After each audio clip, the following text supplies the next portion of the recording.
아무튼 새해 다들 복 많이 받으시고, 어, 네, 새해 복 많이 받으세요. 특히 안녕히 가십시오. 물리적으로도 그렇지만 정신적으로, 영적으로 좀 은혜를, 네, 은혜를 많이 받으셔가지고, 네, 감사합니다. 자아실현자, 오늘 이제 자아실현자 한 번 더 해야 될 것 같아요. 그래서 교재를 읽어가면서 교재 중심으로 하다가, 이제 한 달, 두 달 전부터는 이제 그거 관련된 좀 뭐라 그럴까, 일반 설법 비슷하게 이렇게 좀 어떻게 보면 뭐 격가지를 치는 건데 그 대신 이제 듣기는 좀 편한 그런 걸로 이렇게 바뀌었는데 괜찮은 것 같아요. 너무 막 교재만 읽어가니까 처음에 했던 건 조금 딱딱한 느낌도 있고 해서 삶과 이렇게 연관해서 살아있는 얘기를 하는 게 듣기 편하죠. 그래서 이제 요번에 이제 이왕 매슬로 시작을 해서 3회인가 2회 했나 3회 했나 했는데 그 15가지는 한번 점검을 해볼 필요가 있을 것 같아요. 그러면은 지금 그 영상을 만들기 위해서 제가 그 배워가지고 이렇게 제 얼굴만 나오게 이렇게 고정을 시켰어요. 그 전에는 이제 말씀하시는 분 얼굴이 나오고 이렇게 들락날락 했는데 어차피 영상 만들 때는 그 참여자 얼굴은 안 나오는 걸 원칙으로 하기 때문에 그럴 바에는 아예 저만 나오도록 하고 이제 다른 분들은 이렇게 사이드로 있는 걸로 이렇게 하는 게 낫겠다. 이렇게 해갖고 어떻게 하는지 배웠어요. 배워서 제 얼굴만 나오게 이렇게 하는 거니까 그렇게 이해해 주시고, 그럼 바로 시작할게요. 지금 에이브러햄 메슬로, 이 양반의 그 학설을 중심으로 3회를 한 걸로 기억하는데요. 마지막으로 이제 자아실현자의 특성에 대해서 이번 시간에 한 번 더 하고, 이제 우리 교재로 넘어가도록 하겠습니다. 지금 교재를 보정해가지고 원고를 지금 만들고 있고 어, 또 서문이 없었는데 지금 서문 쓰는데 제가 글을 굉장히 빨리 쓰는데요. 서문은 몇 번을 거쳤으면서 지금 일주일 내내 그거 가지고 지금 시간을 보내고 있네요. 그리고 이제 마무리 부분도 지금 조금만 더 쓰면 되는데 또 쓰다 보면 생각나는 게 있고 해서 계속 보정을 해서 원래는 이번 주 정도로 이렇게 마무리를 해서 새로 된 걸 보내드리려고 예정을 했었는데 아마도 일주일 내지 이주일이 더 걸릴 것 같아요. 그래서 1월 중순경에 새로 된 교재를 책으로 만들어서 전부 한 권씩 이렇게 보내드리려고 그렇게 생각을 하고 있습니다. 예정대로 되면 그렇게 될 거예요. 그렇다고는 해도 그 책이 완성본은 아니고 1차 시안이다 이렇게 생각하시면 되겠고요. 그 책 가지고 계속 강의를 하면서 지금까지 강의한 것도 강의하는 동안에 보완할 것들이 계속 나와가지고 이제 이렇게 된 거거든요. 앞으로도 강의를 하다 보면 또 생각나는 것, 보정할 것이 생길 거라고 예상이 되고요. 그렇게 해서 뭐 1년이 걸릴지, 3년이 걸릴지, 5년이 걸릴지 모르겠어요. 그리고 이제 결과적으로는 제가 신불교를 주장하는 사람인데, 이 신불교의 특성이요. 적어도 저 경우는 완성된 불교가 아니에요. 계속 보완해 나가는 불교예요. 그래서 연기법이라고 하는 불교 기본에다가 여러 번 설명한 것처럼 자연과학, 인문학, 예술, 그다음에 기독교 복음 이렇게 합치게 돼 있는데 복음 같은 경우에야 뭐 기본 파악을 하면 크게 바뀔 것도 없겠지만은 특히 뭐 자연과학, 인문학 같은 경우에는 한두 끝도 없는 학문이기 때문에 어떤 새로운 학문이나 학설인데 새로운 불교에다가 이렇게 믹싱을 하면 좋겠다. 이런 게 나올 수 있잖아요. 그리고 이제 또 신불교가 뭐 저만 하라는 법도 없는 것이고 또는 신종교, 신불교 해서 종교에 이렇게 발전하면 좋겠다. 이런 게 발견되고 또 주장되면 언제든지 보정을 해서 어, 설사 제가 없어진다고 해도 누군가가 이렇게 보정을 해서 계속 나가야 된다. 그래서 진화 중인 그런 사상이다. 이렇게 하는 것이 저는 맞다고 보고요. 제가 무슨 석가모니도 아니고 예수님도 아니기 때문에 이것은 결론이다. 이렇게까지 주장한다는 건 건방질보다도 불가능한 일이니까요. 이제 그런데 이제 그건 또 나중 일이고 우선 이 책 자체도 그렇게 계속 보완해서 나가는데 일단 1차 시야는 거의 되어가고 있다. 여기까지 설명드리고 자 이제 메슬로우가 이제 심리 성장을 5단계로 말하면서 5단계의 마지막 단계가 자아실현자. 다만 이제 그 뒤에 영성에 관심이 많아지면서 일부 영성주의자들이 5단계 자아실현 다음에 영적 성장이라고 하는 6번째 성장이 가정될 수 있다. 이렇게 이제 주장하는 분이 있고 그에 더해서 이제 저는 또 다시 거기다가 더 나가서 적어도 저는 불교인으로서 일반적으로 영성을 말하시는 이제 그 계통 분들은 이제 특정 종교가 아니고 불교를 포함해서 뭐 힌두교라든가 기독교라든가 이슬람교라든가 유태교라든가 이런 여러 훌륭한 종교들의 공통분모를 중심으로 이제 영성을 논하게 되는데 적어도 불교의 내학, 이제 종교는 언제나 내학과 외학, 즉 사찰이나 교회나 성당이나 모스크 안에서 바라보는 우리 종교는 유일무이한 진리야 이렇게 주장하는 또 성경이나 불경에 적힌 건 확고부동한 진실이야 이렇게 믿는 그런 내학이 있고 그 다음에 이제 종교 밖에서 세상에서 보는 외학이 있죠 외학. 기독교 같으면 이제 전자를 신학이라고 하고 서양에서는 후자를 종교학 혹은 비교 종교학 그렇게 하죠. 그래서 세상에서 바라볼 때는 아무리 네가 진리라고 떠들어봐야 이놈아 그 하느님이 있었니? 이렇게 그 어떤 한인가 있었죠. 이제 하느님이 내려와서 붙들고 쓴 적은 없잖아 라고 한다든가. 그래서 종교학으로 보면은요 3,000년이 됐거나 신자가 몇억 명이 되었거나 신자가 한 명밖에 없거나 생긴 지 며칠 안 됐거나 간에 동등한 자격을 갖고 있어요. 네, 그렇게 보는 건데 이제 양면을 합쳐야 제대로 보는 거다 이렇게 되는 거예요. 예, 그래서 이제 양면을 합쳐서 보는 건데 내학, 즉 저 같으면 이제 불교 사찰 안에서 불교가 진리다라고 하는 고면, 그쪽 면에서 볼 때는 이제 영성주의자 분들이 말씀하시는 내용보다는 불교가 한 걸음 더 나간다 이렇게 생각하는 거죠. 그걸 이제 무아를 중심으로 둬서 이제 7번째 단계가 있다. 그 전에 말씀드렸어요. 그래서 자아실현 5단계, 영적 성장 6단계, 무아 7단계 뭐 이렇게 이야기한 적이 있는데 어디까지나 이거는 이제 저의 생각이죠. 그러나 이제 메슬로로 돌아와서 자아실현자 설명한 걸 보면은 이 양반도 6단계를 이야기를 한 거예요. 지난번에 말씀드린 것처럼 자아실현자 중에는 세속에 중심을 두면서 주로 정치적 활동, 사회 활동에 중점을 두는 자료를 보내드린 프랭클린 대통령 부인 그런 양반 같은 분도 있고 또 영적인 특성을 나타내는 그런 특성을 나타내는 그런 분도 있고 그러니까 그걸 분류하면은 영적인 것까지 포함했다 이렇게 또 이해해서 안 될 건 없어요. 이거는 이제 15가지로 되어 있는 자아실현자의 성격 특성 중에 나오니까 하나하나 읽어보겠습니다. 제일 먼저 이제 효율적인 현실 지각. 자아실현자는 현실을 자신이 원하는 대로가 아니라 있는 그대로 본다. 그는 사태의 속임과 부정직을 재빨리 간파한다. 그는 다른 사람의 판단을 그대로 받아들이거나 인정하지 않는다. 그는 자신만의 지각에 근거하여 사태를 판단한다. 따라서 그에게는 편견이나 선입관이 없다.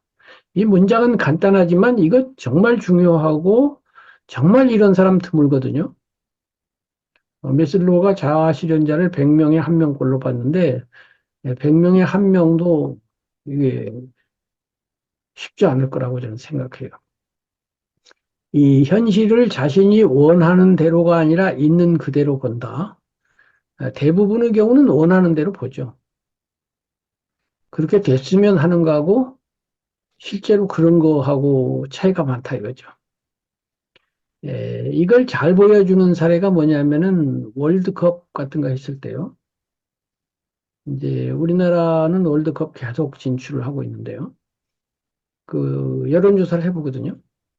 우리나라가 과연 16강에 들까요? 이렇게 이제 물어보는 거예요. 또는 8강까지 갈까요? 4강까지 갈까요? 이렇게 물어보면 이제 피파 랭킹만으로 보면 이제 지금은 이제 올해 월드컵을 할 거예요. 아마 거기에서는 이제 출전 국가 수가 배로 늘어났어요. 전에는 32 국가가 출전해서 예선을 통과하면 16강까지 가게 되는 것인데 네 팀이 해가지고 2등을 해야 이제 16강 가잖아요. 그런데 우리나라 피파 랭킹이 뭐 22에서 30위권이니까 16위 바꾸기니까 객관적으로 보면 16강이 될 가능성이 굉장히 낮죠. 그럼에도 불구하고 대한민국 사람한테 여론조사라면 16강 갈 겁니다가 굉장히 높게 나와요. 그게 왜 그럴까요? 사실 그대로가 아니라 원하는 대로 보니까 그렇지. 갔으면 좋겠다 이거지. 이것이 이제 대중이 그렇다는 걸 보여주는 건데요. 어, 불교에서 이제 여실직연이란 말이 있잖아요. 같을 였다가 같을 여자에다가 열매실, 열매실은 이제 현실이다 이 말이고 알지자 볼견자인데 직연은 이제 견해 이런 뜻이니까 있는 그대로 보아서 안 것. 이것이 이제 여실직연인데 깨달은 분들이 세상을 보는 걸 여실직연이라고 하죠. 검은 걸 검다고 보고 흰 걸 희다고 보는 그런 건데 이게 그렇게 어려운 거예요. 이렇게 있는 그대로 통찰하면은 당연히 속임과 부정직을 간파하겠죠. 이 원하는 대로 보는데 빠진다는 거는 사실 자기를 속이는 거거든요. 16강이 안 되면 안 된다고 생각해야 되는데 약간 속이는 거예요. 뭐 사기를 친다는 정도는 아니지만 약간 뭐 30%든지 이렇게 좀 살짝 눈 감고 넘어가 버리니까 그런 일이 벌어지거든요. 자기에 대해서도 그렇고 남에 대해서도 그렇고 그런 거를 직접 간파를 해버리는 거죠. 그래서 이제 이런 눈을 가진 사람을 상대하면 이런 눈을 안 가진 보통 사람은 본능적으로 약간 그 겁을 먹어요. 두려움 같은 걸 느껴요. 아주 당당하거든요, 이런 사람들은. 막 힘을 주고 막 소리를 질러서가 아니라 조용히 이야기하는데도 올곧고 바른 사람 앞에서는 그 마음의 척추가 구부러진 사람.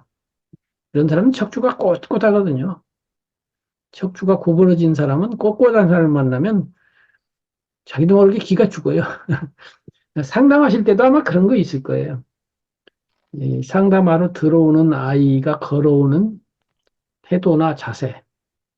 그것만 싹 봐도 제가 주눅이 들어있는지 좀 당당한 아이인지 고민을 갖고 왔어도 그 고민을 상대하면서 내가 돌파하려는 그런 기본적인 힘이 있는지 아예 그냥 주저앉았는지 이런 거 알거든요. 기억나는 게 옛날에 이제 우리 큰애가 그 통역병 시험을 봤거든요. 영어를 좀 할 줄 안다고 그래가지고. 그래서 시험장애를 제가 데려다 줬는데, 이제 아침 일찍 갔으니까요. 어, 너무 일찍 갔으니까 이제 차에서 잠깐 기다리고 있는 거예요. 그러면 이제 차 밖으로 시험장으로 들어가는 사람들이 쭉 지나가요, 젊은 애들이. 근데 한 청년이 지나가는데, 어떻게 저렇게 걸어갈 수가 있지? 하는 태도로 걸어가요. 고양이가 걸어가는 것 비슷하게 살금살금 발을 그렇게 걸어가는 거예요. 근데 그 자세가 너무 자신감이 없어. 내가 삶을 주도한다는 느낌이 없고, 살금살금 조심조심 이렇게 걸어가는 거예요. 청년인데, 20대. 이제 군대 가는 나이니까 뭐 얼마나 청년이야. 그래서 그걸 보고 워낙이 특이해가지고 기억이 지금도 나거든요. 예, 그래서 이제 그런 거 이렇게 걷는 것만 봐도 그렇고, 또 이렇게 자신감 있는 사람은 딱 서 있는 건 봐도 카리스마가 있죠. 어쨌든 효율적인 현실 지각, 이거 너무 중요해요. 그 다음에 이제 두 번째는 자신의 타고난 성격과 타인에 대한 수용. 그러니까 무슨 말이냐면, 나의 성격도 수용하고 남의 성격도 수용한다는 거예요. 대부분 이제 남을 잘 받아들여주면은 너그러운 사람, 훌륭한 인격자 이렇게 보지만 사실은 자기 자신을 받아들이는 거 이것이 중요해요. 그러니까 한편으로는 자기를 꾸짖어야 되고 다른 한편으로는 인정해야 되거든요. 두 가지가 또 겸해야 되는데 1번 현실적으로 지각한다는 말은 나에 가다 대입을 하면 나도 있는 그대로 본다는 거거든요. 남만 있는 그대로 보는 게 아니라 나도 있는 그대로 볼 거 아니에요. 그럼 내가 못난 거는 못난다고 보고 약점은 약점이라고 보고 이렇게 본다는 거예요. 자, 본다 이거예요. 나의 부정직도 간파하겠죠. 나의 속임수도 간파하겠죠. 그 다음이 이제 문제죠. 간파했으니까 이제 약점을 혼내야 될 거 아니에요. 나를 혼내야지. 그런데 이제 공자님이 참 이런데 좋은 말씀 많이 했지만은 궁자후이 박책어인이라는 말씀이 있거든요. 추궁한다 이거예요. 자 스스로. 나를 추궁함에 있어서 후이, 두터울 후. 나는 그러니까 5만큼 잘못했는데 10만큼 두텁게 혼낸다 이거지. 박책어인, 얇을 박, 책망할 책, 사람인. 남을 책망할 때는 얇게 해. 나를 혼낼 때는 두텁게 하고. 그거는 중립적인 게 아니죠. 나한테 좀 심하게 하니까. 사실은 내가 5만큼 잘못했으면 5만 혼내야 되고, 남이 5만큼 잘못했으면 5만큼 혼내야 되는데, 나는 5만큼 잘못했는데 10만큼 혼을 내고, 남은 5만큼 잘못했는데 셋만 야단을 친다 이런 뜻이거든요. 이거는 이 앞에 말한 효율적인 현실 지각, 있는 그대로 사태를 보고 있는 그대로 대응하고 속임과 부정직을 간파하는 그 자체만 하고는 안 맞아요. 이 점 때문에 옛날에 제가 그런 생각을 한동안 한 적이 있어요. 겸손이 과연 미덕인가? 아닐 수 있는데, 겸손이라는 건 내가 가령 뭐 100점을 맞았거나 1등을 했어요. 근데 야, 너 잘했다. 그러면 운이 좋아서 그렇죠. 뭐 내가 100점 아니라 한 90점 정도 맞을 실력인데요. 어쩌다 보니 100이 됐습니까? 이렇게 하는 게 이제 겸손이잖아요. 또는 1등 했는데 운이 좋아서 1등이지. 제가 한 5등이나 할 걸 1등 했나 봐요. 이렇게 할 거예요. 이것이 이제 미덕이어서 사람들이 겸손을 칭찬하고 저도 겸손을 많이 말을 했죠. 무아에 가까운 행위이기 때문에 좋은 거다 그렇게 했는데 그때는 무슨 생각을 했냐면 아니 1등 했으면 1등 했습니다 그러면 되지. 굳이 무슨 겸손을 왜 해야 되니? 100점 맞았으면 예 고맙습니다 그럼 그만이지 굳이 뭐 이렇게 한 발 물러설 이유가 뭐야? 그 물러선다는 거는 어떤 면에서는 부정직 아닐까? 남들이 겸손한 사람을 좋아하니까 그 겸손한 사람을 좋아하는 거기에 맞추어서 맞추는 것은 어떤 면에는 좋지만 그 동기를 보면은 맞추려고 하는 그런 너무 비위를 맞춘다고 하는 그런 당당하지 못한 그런 면이 있지 않나? 그래서 겸손 속에는 일종의 부정직도 좀 있는 거 아니야? 이런 식으로 생각을 했었어요. 그리고 이제 시간이 더 흐른 다음에 그것도 그렇지 않다. 이렇게 또 생각이 바뀌었는데요. 그런 면이 없는 건 아니에요. 없는 건 아닌데, 예, 그렇게 부정직해서가 아니라 제 이론 그대로 마음이 2인분을 채우고 남아서 너그러워졌으니까. 그래서 1.1이나 1.2가 됐어요. 그래서 남는 0.1이 나를 무아에 가깝도록 해가지고 나를 0.9로 만드는 거죠. 100인데 90입니다. 이렇게 말하게 하는 거예요. 뭐 굳이 그게 부정직이라기보다는 예, 그렇게 본다면 또 겸손이 훌륭한 거죠. 그러니까 결국 동기를 봐야 돼요. 어째서 겸손한가를.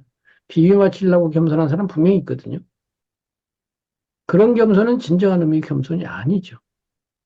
제가 말하는 상선이 아니죠. 윗상자 상선. 최상의 선이 아니고 중간선이죠. 어, 상대선이지 절대선이 아니죠. 이제 그런 게 있는데, 공자님의 경우를 보면은 그 공자 후이 박채거인 같은 가르침도 있지만은 이 공자님은 이게 부처님도 똑같은데 대기설법이라고 해서 상대방의 그 근기, 그러니까 횡자표상으로는 그 사람의 개성과 특성, 종자표상으로는 그 사람의 우수함과 그렇지 아니함. 그거를 다 봐가지고 그 사람에 맞춰서 딱 말을 한단 말이에요. 그 논어에도 있죠. 한 제자가 부형, 그러니까 아버지하고 형님이 반대를 하면 그 일을 해야 될까요? 그러니까 아니 부형이 반대하는데 그걸 억지로 한단 말이니? 이제 했거든요. 근데 바로 뒤에 누군가 와서 똑같은 걸 물어봤어요. 그랬더니 부양이 그러면 그런다고 안 할 거야? 또 이러는 거야? 이게 뭐야? 그래서 그걸 다 본 세 번째 시자가 아니 왜 질문은 같은데 대답은 다릅니까? 그랬더니 첫 번째 물어본 애는 자기 주체성이라든가 자기 뜻대로 한다든가 하는 그런 게 없어. 늘 남에게 휘둘려. 그래가지고 부양이 그러거나 말거나 네 뜻대로 해라고 한 것이고 두 번째는 아무 말도 안 듣고 말이야. 지 잘났다고 그러니까 이렇게 봐가지고 내가 그렇게 한 거야. 라고 해서 똑같은 질문인데도 그 사람이 달랐기 때문에 다른 말씀을 하셨단 말이에요. 그러니까 공자후이 박채거인 나를 추궁할 때는 두텁게 하고 남을 추궁할 때는 얇게 한다라고 하는 것은 중립적이지 않죠. 그러면 이것은 내가 볼 때는 아직 학인 수준인 사람에게 한 말이죠. 군자 이상의 수준인 사람에게는 이렇게 말하면 안 되죠. 공부하는 초심자는 어, 아무래도 자기를 많이 봐주고 자기를 많이 봐주다 보면 남을 실제 이상 혼내는 그런 부족한 인격을 갖고 있을 터이니 그런 사람에게 이제 너 자신을 추궁할 때는 좀 심하게 하고 남에게 잘못을 물을 때는 좀 약하게 해라 이렇게 하셨을 거라고요. 그런데 이제 사람 따라 말이 달라지는 그 원리를 적용해 보면 마음이 아주 성숙한 사람에게는 야 그러지 말고 있는 그대로 보아라 라고 하는 1번 원하는 대로가 아니라 있는 그대로 보고 부정직을 보는 요걸 아마 말씀하셨지 않았을까 이런 생각이 들어요. 그래서 우리도 이걸 생각해갖고 자기 자신이 어느 레벨인지를 알아서 나는 내 약점을 심하게 혼내는 게 적절한 수준의 사람인가? 아니면 내 약점을 너무 혼내지 말고 사람이 약점이 있는 거지. 하고서 자신의 타고난 성격과 타인에 대한 수용. 내 성격을 그냥 수용해 주는 거죠. 인정해 주고. 이렇게 할 것인가? 요 문제인데, 이제, 메슬로우도 그렇고, 특히 서양에서는, 우리나라에서는 이제 인격이 완전해질 수 있다는 것을 암암리에 가정하는 것 같아요. 그래서 100점에다 갖다 대고 그 사람 100점 아니라고 해서 계속 비판을 하고, 특히 정치인들을 대상으로 인격이 부족하다. 그래가지고, 말이 많은데, 이것이 이제 서양은 좀 다른 것 같아요. 서양은 인간은 완전할 수 없다. 아마 기독교 영향일 수 있는데요. 기독교에서 보면 인간은 피조물이고, 피조물은 어차피 완전히 없으니까, 음, 어차피 모자란 건 있다라고 전제를 해버린다고요. 그렇게 해서 어차피 약점은 있는데, 있을 바에는 그냥 약점을 인정하자. 이렇게 되는 게 이제 서양 사람들의 특성이기도 해요. 어쨌든 자아실현 자는 자신의 장점과 약점을 걱정 않고 받아들인다. 장점이야 걱정할 일이 없겠죠.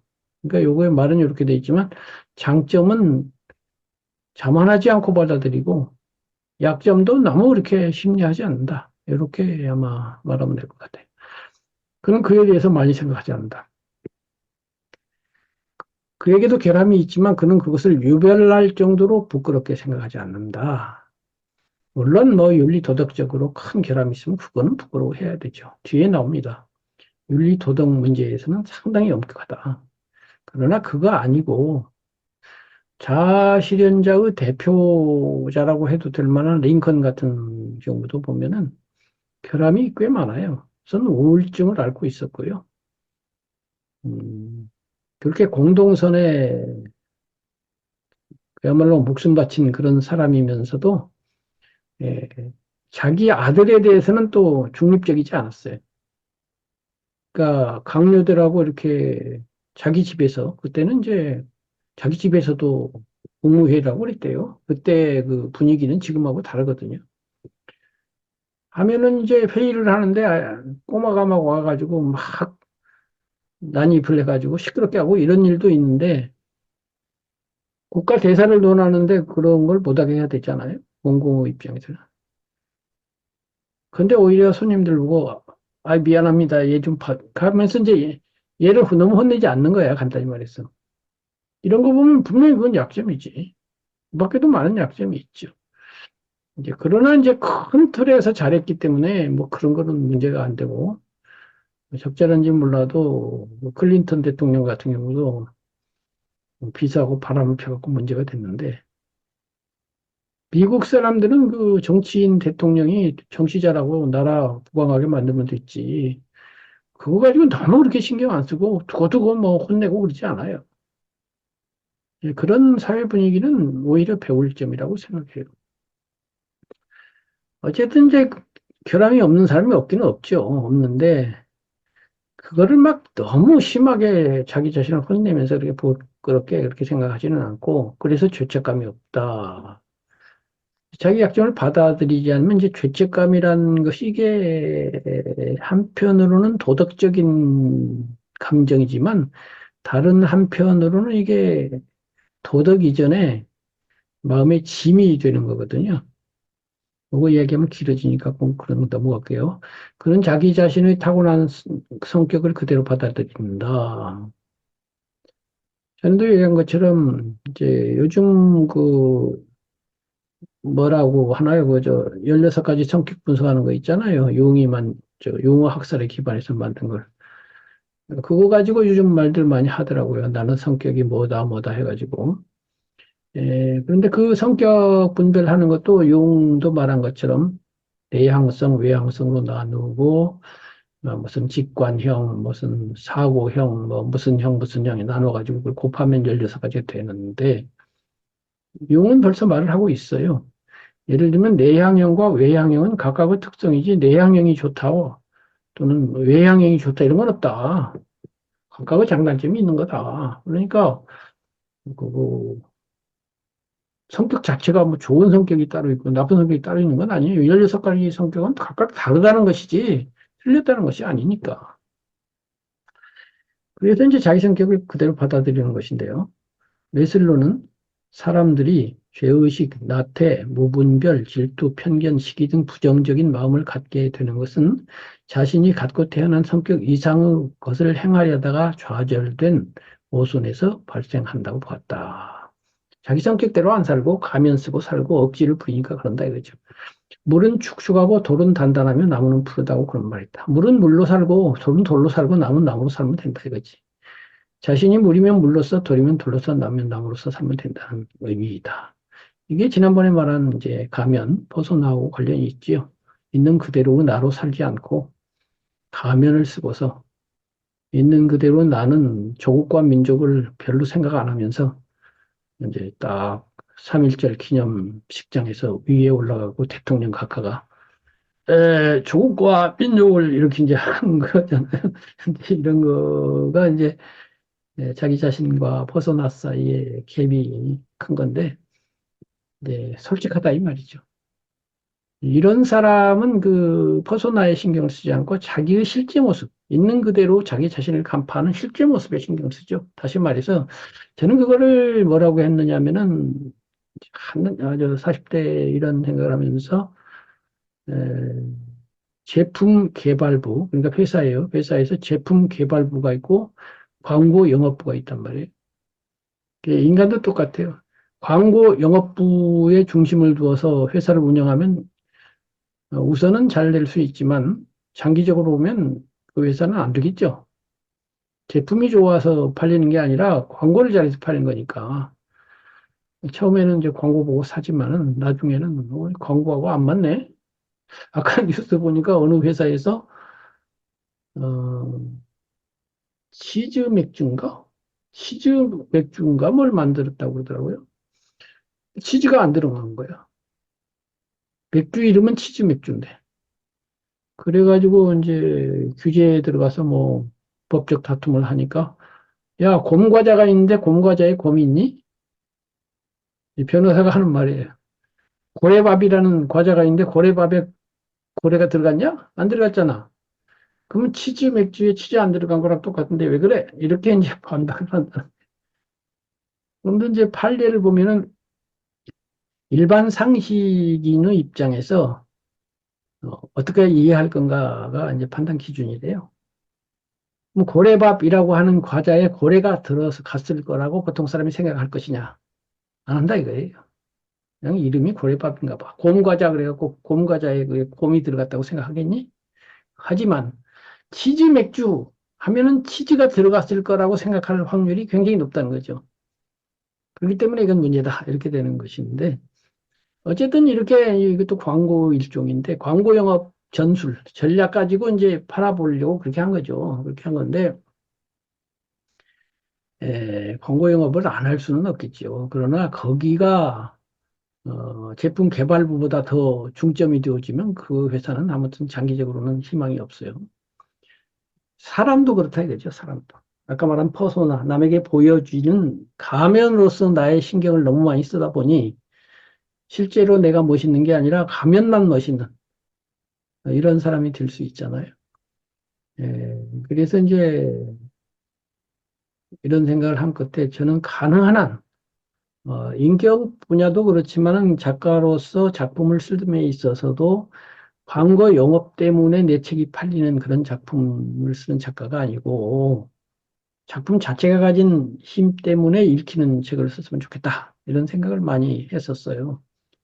그래서 이제 이러한 그 메슬로우의 이런 뭐 분석 이런 것들이 단순히 그냥 학설로 그치지 아니하고 우리의 삶을 운영하는 데 있어서 직접 이게 관련이 된다고 보고 이걸 읽고 공부해서 우리의 그 수기, 마음 수양 또는 수행 또는 불교식으로 말하면 나의 고통을 감소하고 행복을 증장시키는 그런데 연결되지 아니하면 그냥 학설은 학설이죠.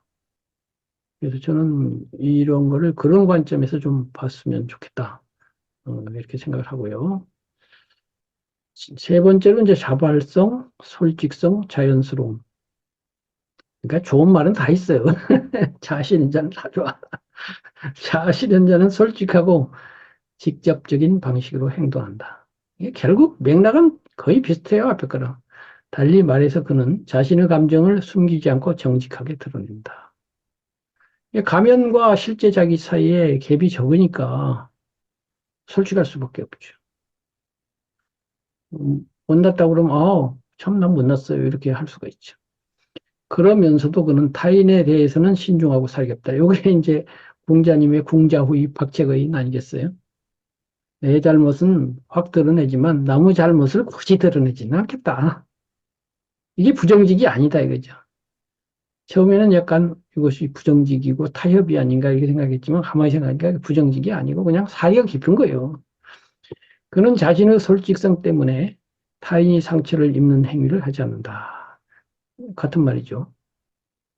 그 솔직성이 야, 너 못생겼다. 이렇게 솔직하지만 그 말은 솔직한 말이겠지만 상처를 주면 안 되겠죠.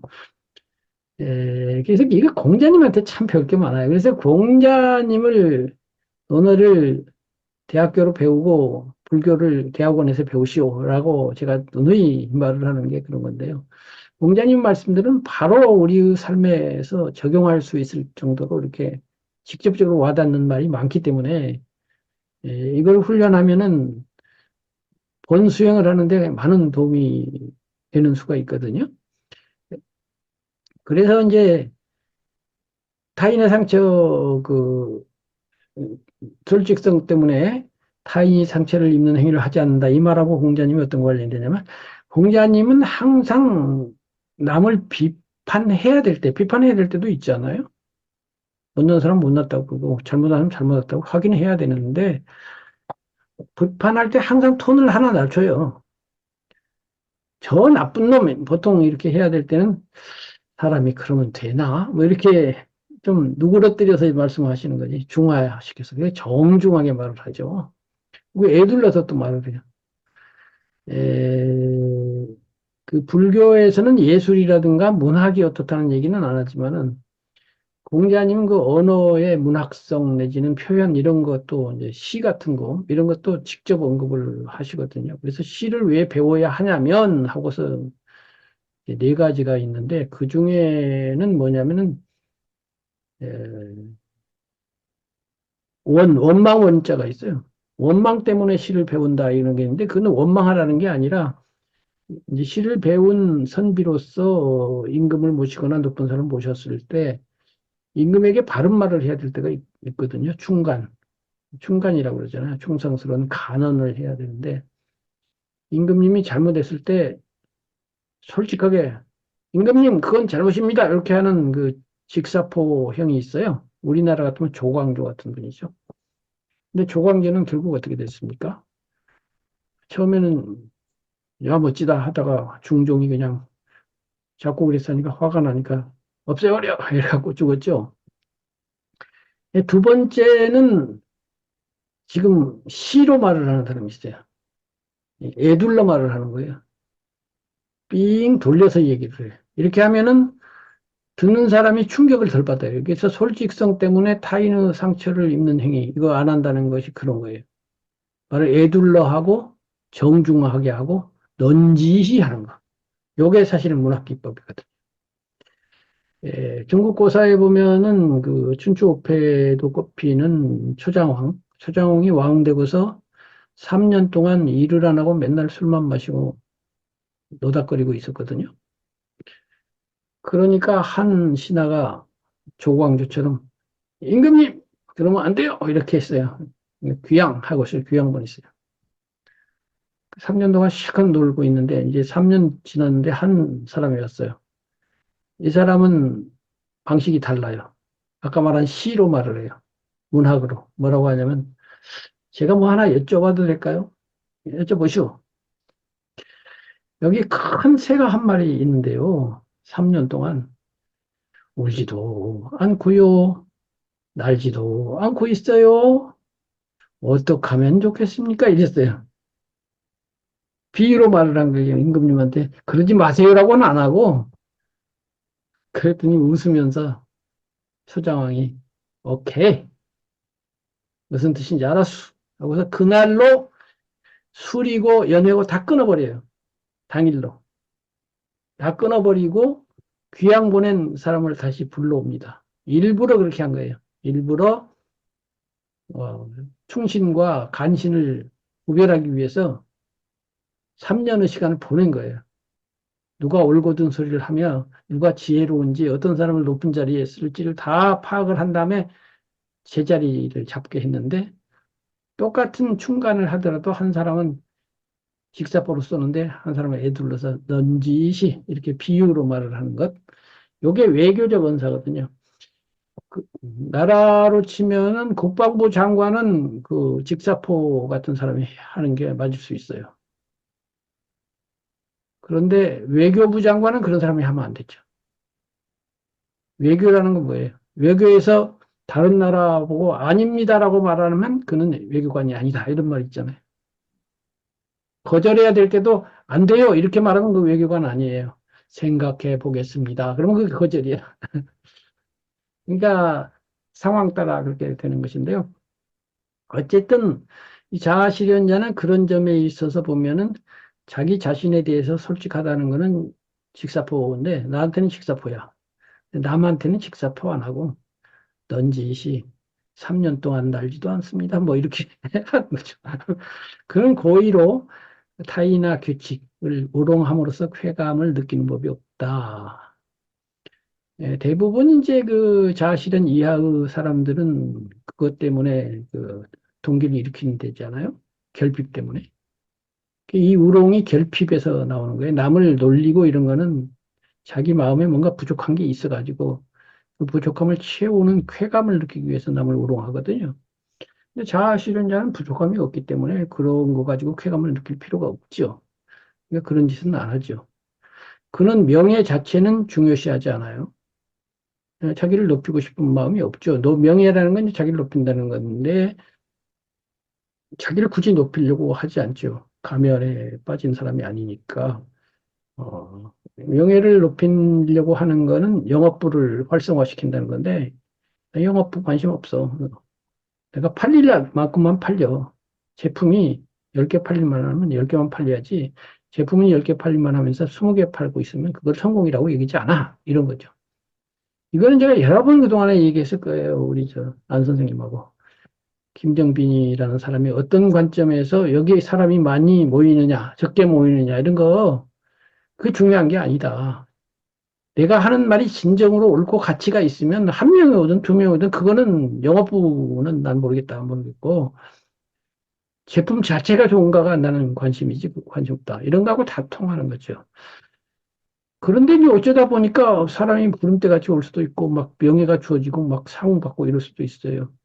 그러면 이제 감사한 마음을 갖죠. 그걸 꼭 또 그 이번에 뭐 명예까지 가면서 난 노벨상 줘도 안 해요. 이런 또 사람들도 들어있잖아요. 뭐 그렇게까지는 하지 않고, 예, 고맙습니다. 그냥 순순하게 받는다 이거죠. 이는 그가 명예를 공개적으로 경멸함으로써 타인들이 상처를 받게 되는 일을 피하기 위해서이다.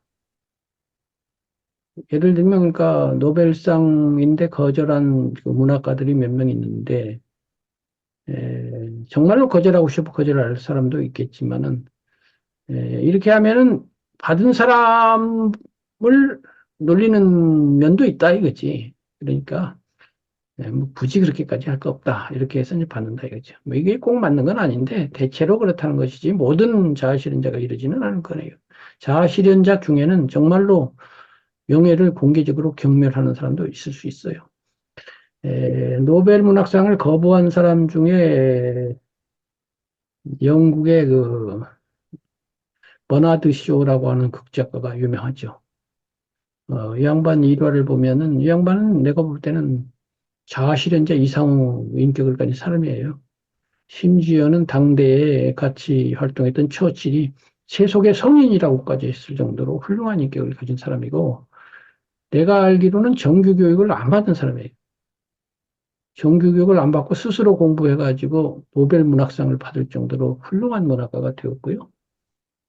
그다음에 유머 감각도 아주 뛰어났고 그 유명한 아마 세계 역사상 묘비명으로 제일 유명한 묘비명을 이 양반이 남겼거든요.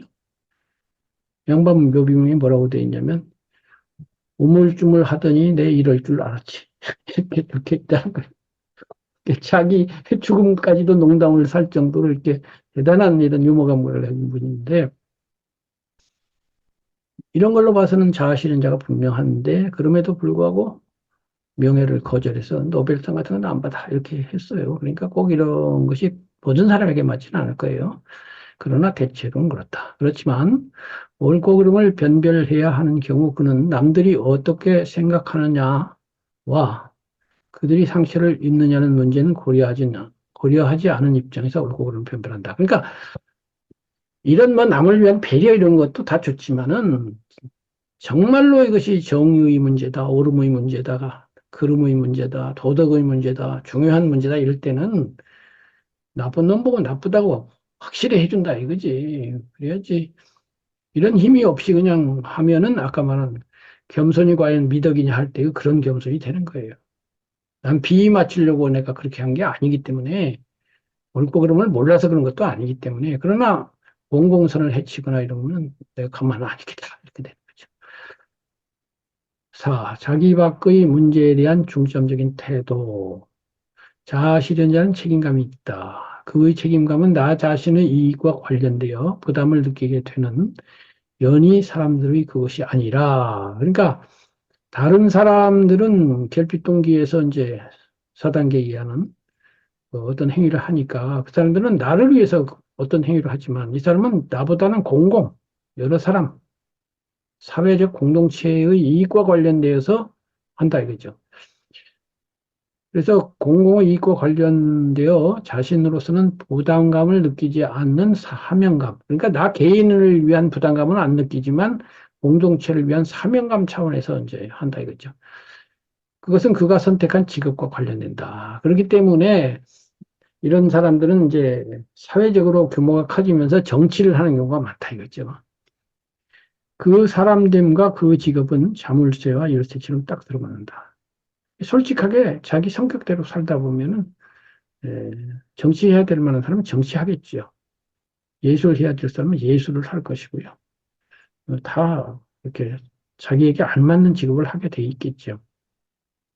그런 생계를 잇기 위한 수단으로서가 아니라 자신이 해야만 하고 잘 할 수 있는 직업을 골라 그 일에 높은 사명감을 갖고서 임한다. 그러므로서 그는 하위 욕구 이상의 것, 그러니까 1, 2, 3, 4단계 욕구 이상의 것, 그러니까 상위 욕구인 자아 실현 욕구를 성취하거나 수행한다. 5. 사적인 생활과 독립의 욕구. 이것도 수행과 큰 관련이 있어요. 자아 실현자는 개인적 고독을 즐기는 경향이 있다. 막 어울려서 시끄럽게 떠드는 것을 그렇게 좋아하지 않아요. 그는 타인과의 관계에 위축되지 않으며 꽤 선가에 그런 말이 있지 않아요?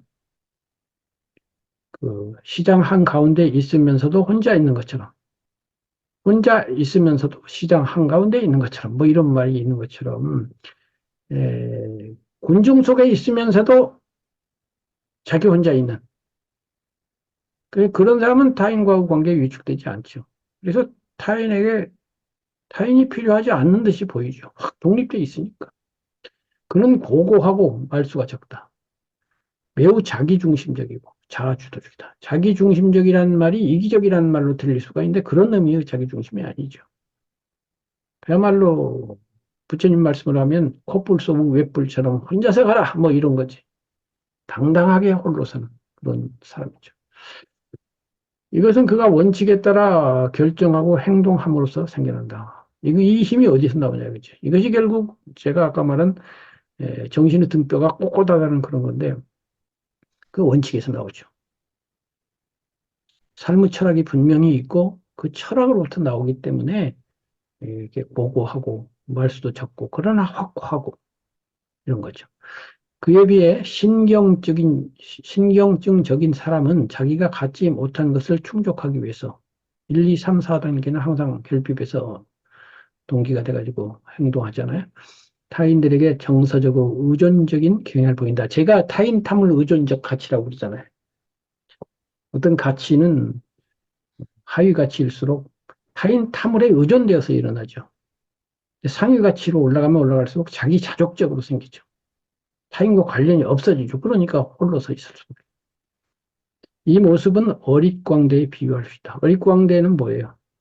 어릿광대가 꼭 나쁜 말은 아니지만 이 경우는 나쁜 의미로 쓰인 것 같아요. 그러니까 어릿광대는 남 비위를 맞추려고 막 우스운 행동을 하잖아요.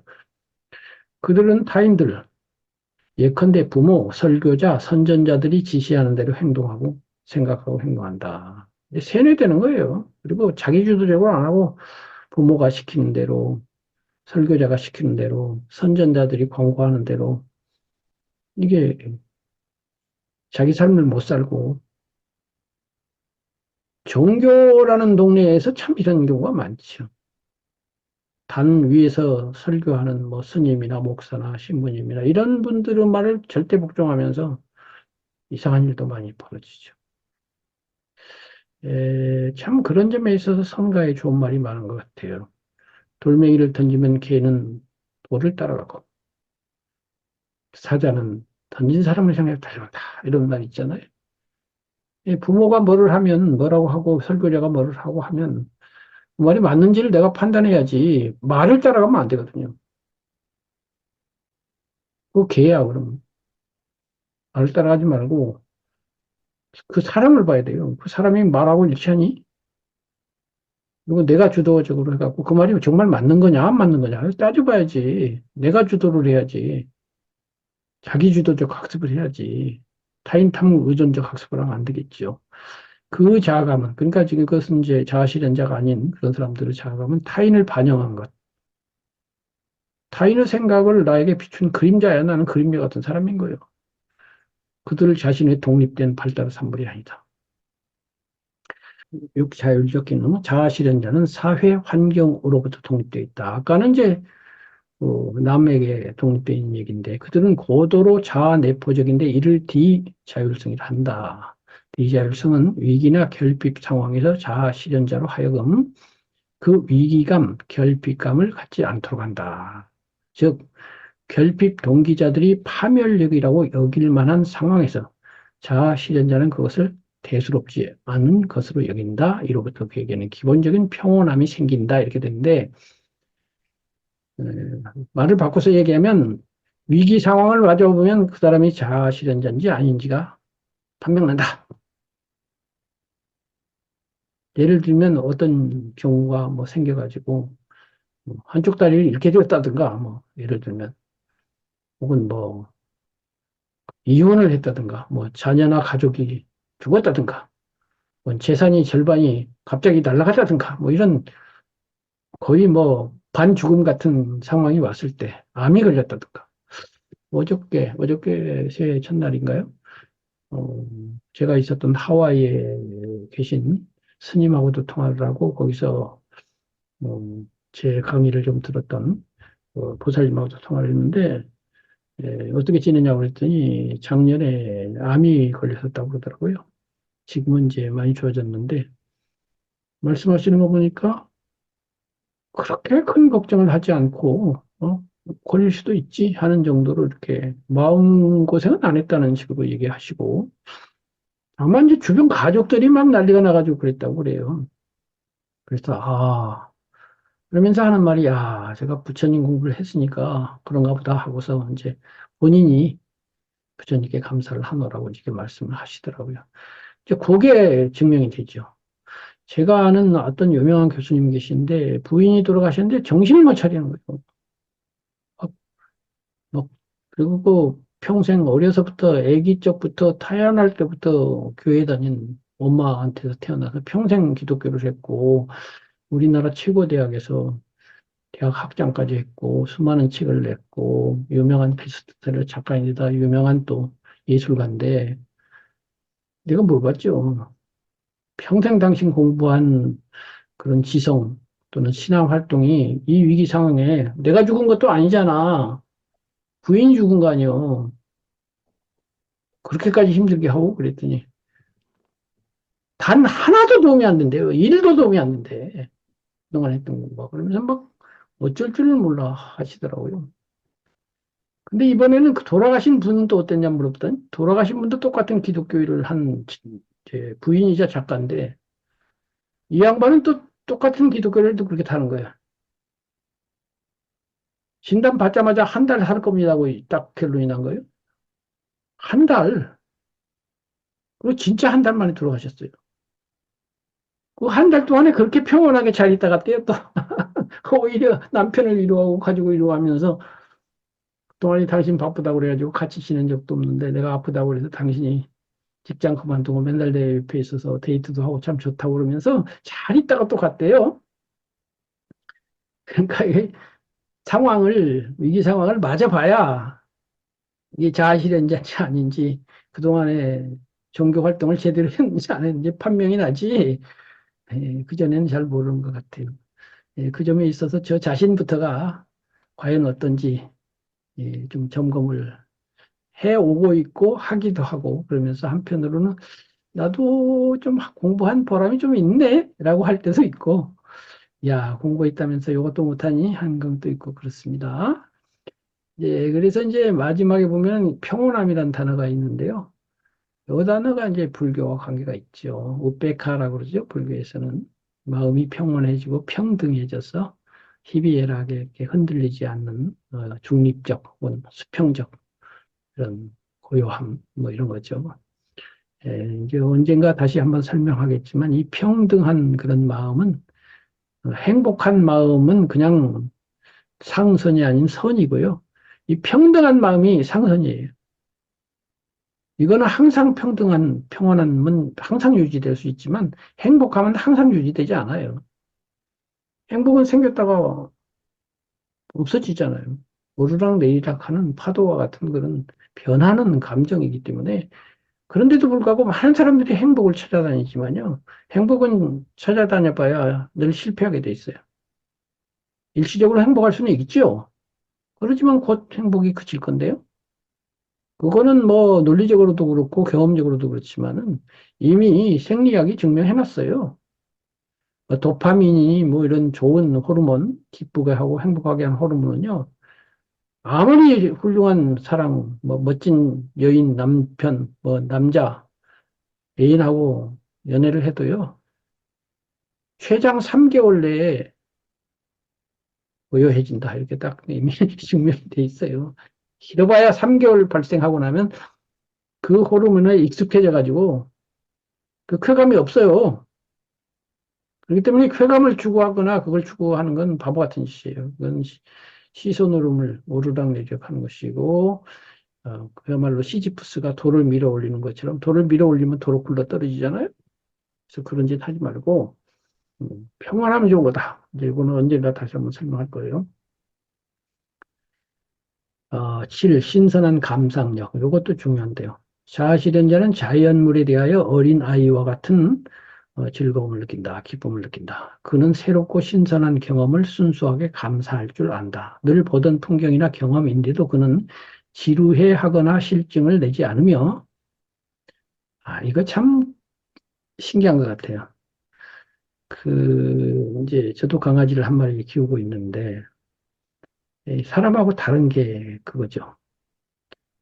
집에 오면 언제나 얘는 반가워. 100번을 가도 100번 반가워. 근데 사람은 한 달이나 일주일 안 보다가 보면 반갑죠. 근데 매일 오면, 매일 퇴근하는 남편이나 매일 만나는 아내가 그렇게 반갑지는 않잖아요. 근데 강아지는 맨날 반갑거든요. 근데 자아실현자는 그런 의미에서 강아지랑 비슷한가 봐. 늘 보던 풍경인데도 지루하지 않고 신선하게 또 감각할 줄 알고 작은 경험, 작은 거인데도 좀 유쾌함을 느끼고 그는 파티에 가거나 나이트클럽에 감으로써 그것과 비슷한 것을 느끼지만 그들은 이제 자아실현자 아닌 사람들은 파티에 가서 그걸 느끼고 나이트클럽에 가서 느끼는데 자아실현자가 느끼는 감정은 그들과 다르다. 특히 자연물에 대해서 민감한 것 같아요. 자아실현자들이. 그래서 이제 시인들 중에 자아실현자인 사람들은 이런 거를 시로 표현을 많이 하죠. 베토벤의 그 전원교향악 같은 거 보면은 그 자연에서 이제 영감을 얻어서 작곡한 거잖아요. 그렇게 음악가는 또 그렇게 표현하겠죠. 시인은 시인대로 표현할 것이고요. 음, 꼭 일치하는지는 모르겠습니다만 제가 아들 둘인데 이 작은 아들이 약간 이런 경향이 있는 것 같아요. 한 번 얘기를 들어봤더니 어느 날 일요일인데 아침에 이렇게 한 10시쯤 됐겠죠. 이렇게 일어났는데 그 창 밖으로 건너편 아파트 꼭대기에 보면 이렇게 삼각형으로 이렇게 많이 해놨잖아요. 이렇게 지붕을. 그게 그렇게 아름답고 그야말로 특별하게 그렇게 아름답다는 거예요. 근데 그게 뭐 특별하게 아름다울 일은 없잖아요.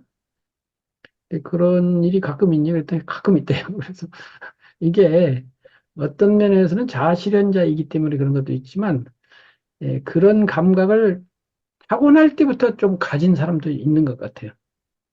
그래서 그 감각을 잘 개발할 수도 있고, 근데 이제 그로부터 한 10년쯤 지나서 물어보니까 요즘은 그런 게 별로 없다고 그러거든요. 그래서 그렇게 다 개발을 안 했거나 삶이 달라져가지고 이제는 좀 달라질 수 있는데 아마 자아실현자라면 10년이 지나도 크게 달라지지 않을 것 같아요. 걔는 자아실현자가 아닌 모양이죠. 어쨌든.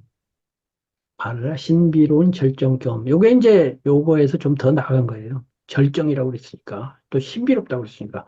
자아실현자는 환희, 경이로움, 외감. 이거 전부 특별한 단어들이잖아요. 보통 감각이 아닌 이런 거, 경외감 등 비상하고 황홀한 경험을 하는 경우가 있다. 지금 조금 전에 말한 그 아들내미가, 와, 어떻게 저 아파트 지붕이 저렇게 아름답지? 이런 거 하는 거예요. 근데 이제 그것보다도 훨씬 강한 거겠죠. 이는 그가 자아를 초월하게 되고, 이 불교에서 무아를 그렇게 얘기하는 건데요. 예, 지금 자아. 이제 자아라는 말이 좀 어렵지만은, 어쨌든 자아라는 건 기본적으로 나를 보호하려고 하는 마음이죠. 나를 보호하고자 하는 마음이 모든 문제의 뭐 근원이라고 해도 되는데, 그걸 잊어버리거나 이제 벗어나는 잠깐이겠죠. 항상 벗어나면 이제 해탈했겠죠. 그건 아니고, 잠깐이라도 그런 황홀하게 벗어나게 되고, 그 순간 자신감, 결정감, 자신을 지배하는 힘을 느끼면서, 자신감은 당연하겠고요. 결정감이라는 단어도 특별한 것 같아요. 자신을 지배하는 힘, 내가 나를 지배하는 거죠. 이 지배한다는 말은 뭐 정치적이나 권력적인 느낌을 주어서 어떻게 보면 세속적인 느낌도 주지만은 역으로 오히려 영적으로 높아지면 지배감이 생기리라고 봐요. 권력적, 세속적 그런 힘이 아니고 부처님 같은 경우에도 보면요. 부처님은 겸손하시지가 않잖아요. 부처님이 겸손하면 이상하지. 오히려 이런 거 있잖아요. 결정감이나 지배감을 느끼게 하잖아요. 모든 존재들이 내 앞에 무릎을 꿇을 수밖에 없다. 꿇으라고 뭐 한 건 아니에요. 그런데 그런 당당한 뭐 자신감, 결정감, 지배감이 있기 때문에 카리스마가 있고 보는 사람마다 압도가 돼가지고 누가 엎드려 절을 하라고 한 것도 아닌데 그냥 엎드리게 되는 이런 일이 생기는 거죠. 근데 자아실현자도 부처님만큼은 아니겠지만 그런 부분이 있다. 무엇이든 될 수 있다고 느낀다. 그는 자신의 일에 몰두하고 있을 때, 음악, 미술을 감상할 때, 섹스를 즐길 때, 일몰 광경을 보거나 범우 정원에 꽃봉오리 하나가 맺히는 것을 보는 것만으로도 이거면 누구나 이거 좋아하죠. 좋아하는데 그냥 쾌감을 느끼는 정도가 아니라 절정의 쾌감을 느낀다고 했어요. 그 황홀감을 어떤 자아하시는 자는 자주 강력하게 느끼고 어떤 자아하시는 자는 드물고 미세하게 느낀다. 이를 바탕 삼아 우리는 전자를 초월자 내지는 절정자라고 하고 후자를 비초월자, 비절정자로 분별할 수 있을 것이다. 이렇게 했는데 아까 제가 그 자아실현 위에 영적인 단계가 있다고 할 때 요 초월자가 이제 영적인 6단계 사람이라고 볼 수가 있죠. 그래서 제가 자아실현자라고 하는 이 개념 안에 5단계를 넘어선 6단계적 의미도 있다고 말을 한 겁니다. 비록 후자라고 할지라도 그와 연이 사람들 간의 차이는 분명하죠. 이 사람은 어쨌든 5단계 사람이고 연이 사람은 4단계 이하니까 그 차이는 비초월자로서 자아실현자들이 연이 생활자들과는 다르게 심리적으로 매우 높은 고고한 영역과 접촉한다는 것이다. 이들 비초월 자아실현자는 황홀경을 느끼지 않거나 덜 느끼지만 그 부족분을 현실에서 보충한다. 그러니까 현실적이죠, 보다. 그래서 이런 사람들이 정치하는 경우가 많아요. 그는 현실에서 지도자로서의 행동을 통해서 효율적으로 자아를 실현하는 경우가 많다. 메슬로는 그 전형으로 엘리노 두스발트, 트루먼, 아이젠하워 다 정치가 되시잖아요. 또 장군들이고 이런 사람들을 이제 현실적이고 이제 이런 그러나 이제 그 정신이 매우 높은 영역에 접촉한다고 그랬는데 또 공자님 이야기인데 공자님이 그런 말씀하시죠. 저공아, 나 이제는 아무 말도 안 하려고 한다. 그랬더니, 아니, 선생님 말씀 안 하면 우리 어떡하라고요? 그랬더니, 하늘이 무슨 말을 하더냐. 사실을 내고 만물을 기르지만 하늘이 무슨 말씀을 하시더냐. 이렇게 하는 건데, 이 공자님이 가끔 하늘 말씀을 하실 때 보면은, 인간 사이에서 실망할 때 하늘을 쳐다봐요. 그래서 두 라인이 있는 것 같아요, 이분은. 채널이. 하늘을 상대하는 채널하고 인간을 상대하는 채널이 있는 거예요. 인간은 우리를 늘 실망시키죠. 모자라고, 할 일 없고, 쓸데없는 인간들이 너무 많지. 그래서 그 사이에서 뭐 실망하거나 지치거나 하면은 내가 언제 인간을 상대하리, 하늘과 상대하리 하면서 하늘을 쳐다보시는 것인데, 이 매우 높은 영역이라는 게 그런 하늘의 영역이죠. 반드시 하늘이라고 하는 하늘이 문제가 아니라, 이제 우리 같으면, 저 같다고 해도 되겠어요. 저도 그런 경우에 옛 성현들을 생각하는 거죠. 부처님도 생각하고, 공자님도 생각하고, 예수님도 생각하고, 또는 뭐, 앞에 예를 들면 뭐 링컨이라든가, 뭐, 훌륭한 사람들을 생각하면서, 그래서 사숙이란 말이 있죠. 우리가 현실에서 자아실현자를 만나거나 성현을 만난다는 것은 거의 어렵죠. 그렇지만은 책 속에는 그런 분들이 몇천 년 전 분들이 많이 계시니까 그런 분들을 사귀어야 돼요. 고고한 영역과 그렇게 접촉을 해야 돼요. 이것이 큰바의 얼굴의 원리예요.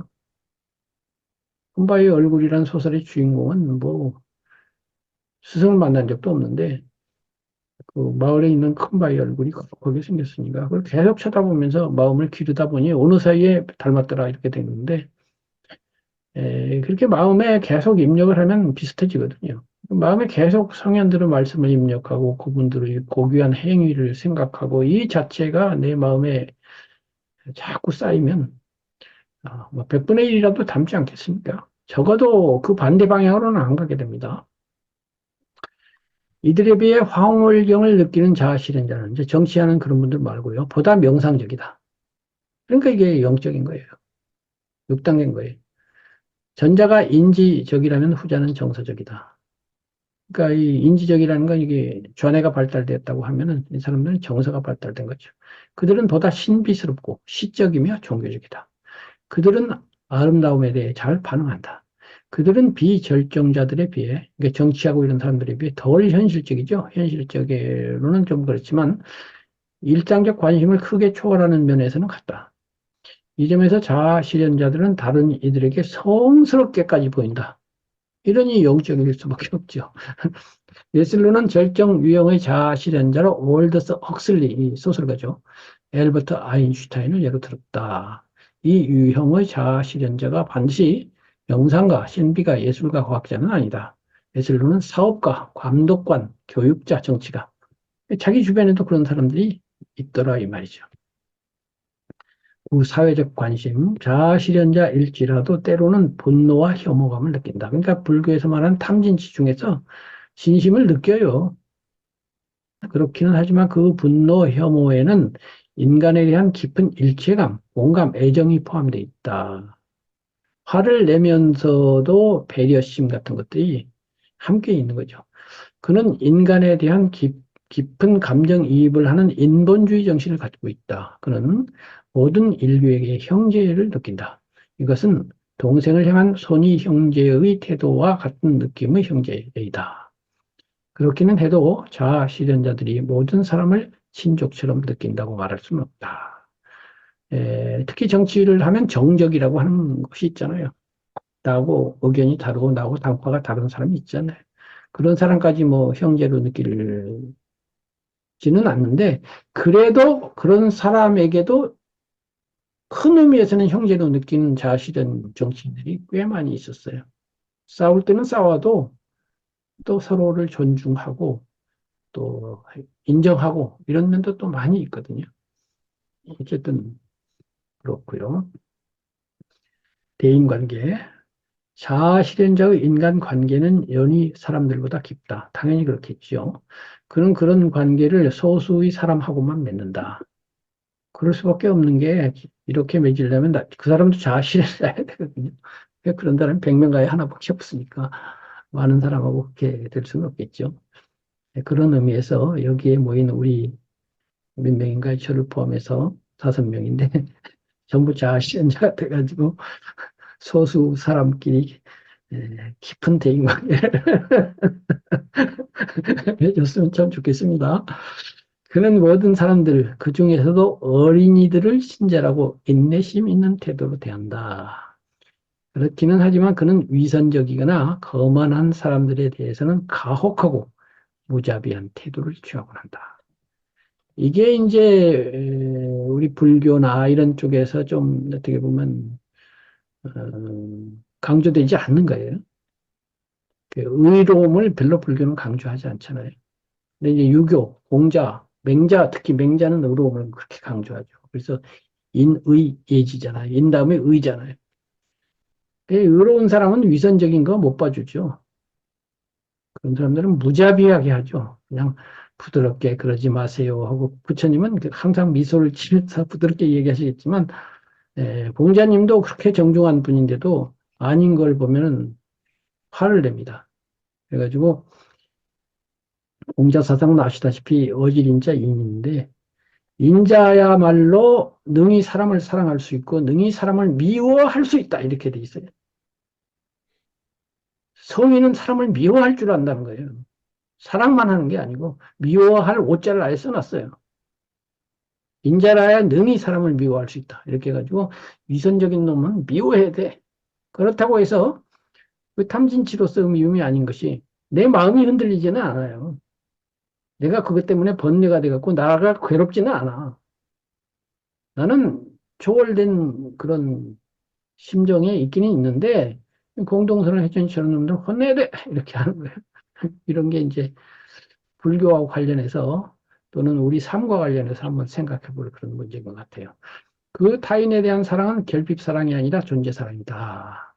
결핍사랑은 결핍에 의해 동기화된다. 그 사랑은 소속감과 사랑의 욕구가 충분히 만족되지 못함으로써 생기지만 소속감과 사랑 욕구가 이제 3번이죠. 그래가지고 이제 사랑을 원하게 되죠. 그러니까 사랑이 두 가지가 있는 거예요. 결핍에서 사랑하는 사랑이 있고요. 결핍이 아니면서 사랑하는 사랑이 있어요. 부부간의 관계가 좋은 분들은요, 결핍 사랑이 아닌 존재 사랑을 하는 사람들이, 존재 사랑은 사랑이라는 단어보다는요, 친절이라는 단어가 맞아요. 그래서 불교의 그 자비라는 말이 있는데, 자비는 아시다시피 자와 비를 결합한 말이거든요. 자가 사랑이고, 비가 이제 동정, 뭐, 공감, 뭐, 이런 뜻인데, 이 자만 불분별해서 얘기할 때는 자애란 말을 요즘 많이 쓰죠. 그래서 자애경이라는 경도 있고 그런데요. 그 자애심이라고 하는 것은 러브라기보다는 친절이에요. 더 정확한 번역은 친절이라고 그래요. 그래서 이 친절은 아까 그 평등심처럼 누구에게나 친절할 수 있어요. 심지어는 적에게도 친절할 수 있거든요. 원수에게도. 근데 적을 사랑한다는 건 실제로는 거의 불가능에 가깝죠. 그래서 사랑이라는 단어를 막 마구잡이로 막 쓰는 경향이 있는데 사실은 그 좀 생각해 봐야 돼요.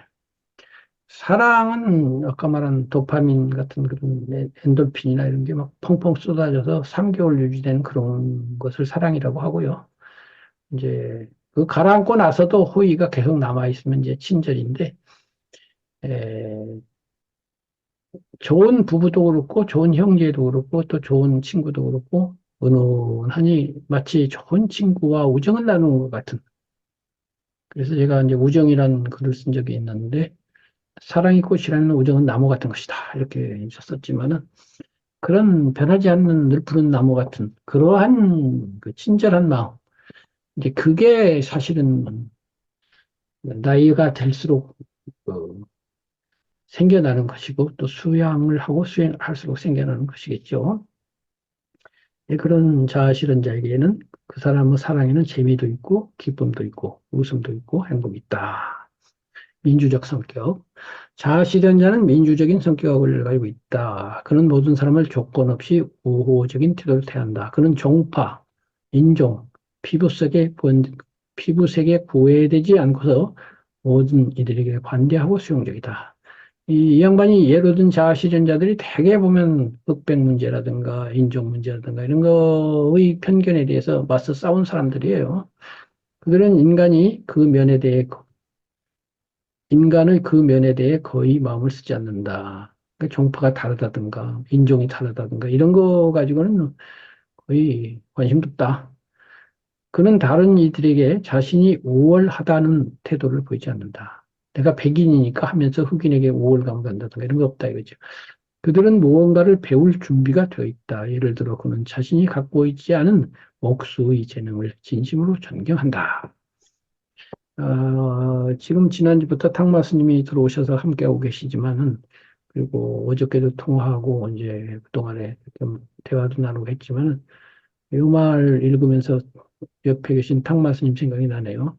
무언가를 배울 준비가 되어 있다. 그리고 그가 우월한 태도를 보이지 않는다. 이런 게 열려있는 마음이 많이 느껴졌어요, 저한테는.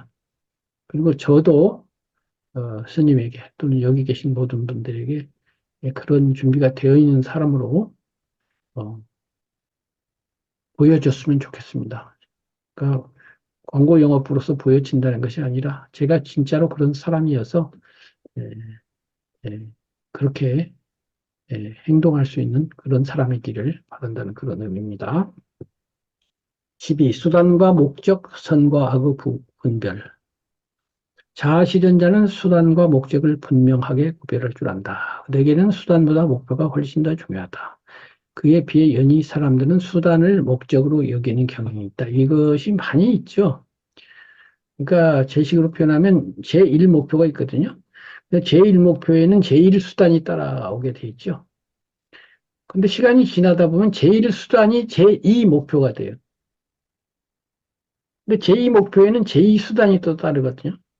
근데 시간이 지나면 제2수단이 제3목표가 돼요. 그리고 나중에는 첫 번째 목표인 제1목표는 잊혀버려지는 경향이 너무 많아요. 그게 이제 장자에 보면 유명한 조삼모사 이야기가 있잖아요.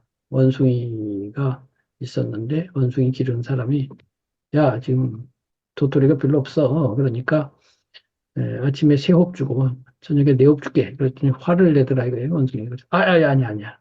아침에 네 홉 줄게. 그리고 저녁에는 세 홉 그러니까 좋아했다 이 말이에요. 그래서 합하면은 일곱 똑같은데 원숭이는 앞에 거밖에 못 보니까 앞에가 3이냐 4냐 근데 4가 좋구나 이렇게 한 거죠. 사람은 그러면 사람은 원숭이보다 나으냐? 안 그래요? 사람도 앞에 거만 봐요. 예를 들면 내가 과장인데 부장이 되면요. 부장이 되는 앞에 거는 봐요. 부장이 돼서 좋은 것만 보죠. 아, 부장 되면 폼 나고 월급 많이 받고. 뒤에 거는 못 보죠. 저녁에 세계인 걸 못 봐요. 부장이 되면 책임감도 많고 어쩌고 저쩌고 하는 또 많은 문제가 있거든요. 거기까지 보는 사람이 거의 없어요. 내가 볼 때는 100명에 한 명도 보기 어려워요. 학교 공부가 꼭 이래요. 학교 공부가 왜 학교 공부하는 거예요? 제일 목표가 뭐예요? 학교에서 공부하는 제일 목표가 뭐냐고. 제가 곰곰이 생각한 결과는 1차적 목표는 자립이에요, 자립. 그러니까 부모가 자녀를 기르는 1차 목표는 자립이거든요. 부모가 손을 떼었는데 자기 혼자 홀로서게 되는 아이로 만드는 거예요. 홀로서는 아이라는 것은 경제적 자립만을 의미하는 것이 아니라 경제적으로도 그렇고 신체적으로도 자기 몸을 자기가 관리해야 되고 정신적으로도 무슨 문제가 생기면 해결해야 되고 여러 가지 사회적으로도 그렇고 그런 종합적 자립자가 되는 것인데 그 자립 이후에 1.0이 되고 나서 이제 더 나아가는 거 그다음 얘기고요. 그럼 그 자립을 위해서 학교에서 지적 훈련을 받는 면도 있고 다른 또 공부도 하잖아요. 지적 훈련만 받는 건 아니잖아요. 그래서 지적면만 보더라도 학교에서 학습을 하는 이유는 그것이 자립에 도움이 되라고 해서 하는 거라고요. 내가 볼 때는. 그게 제일 목표인 거예요. 학교에 다니는 제일 목표가 그건데 시간이 지나다 보면 제일 목표는 사라져버리고 어, 대학 입시라고 하는 수능 시험, 대학 입시는 이제 수능 시험이 큰 역할을 하니까 수능에서 좋은 점수를 맞으면은 좋은 학교에 들어가 가지고 취직도 잘 되고 하니까 자립하는데 경제적 자립에 도움이 될 거야라고 하는 수단으로서 좋은 학교를 가는 건데 제일 수단이죠. 자립을 위한 제일 수단이 이제 좋은 대학 들어가는 건데 시간이 지나면 좋은 대학 들어가는 제일 수단이 제2 목표가 되는 거예요. 그래가지고 이제 그거를 위해서 수능 점수를 잘 맞는 것이 제2 수단이 되죠. 근데 시간이 지나면 수능 점수가 아니 제3 목표가 되지. 그걸 잘하기 위해서는 이번 고등학교 3년에 뭐시 어쩌고 저쩌고 해갖고 점점 내려와가지고 나중에는 제1 목표인 자립이라고 하는 것은 오히려 관계도 없거나 자립에 방해되는 일까지도 이제 하게 돼요.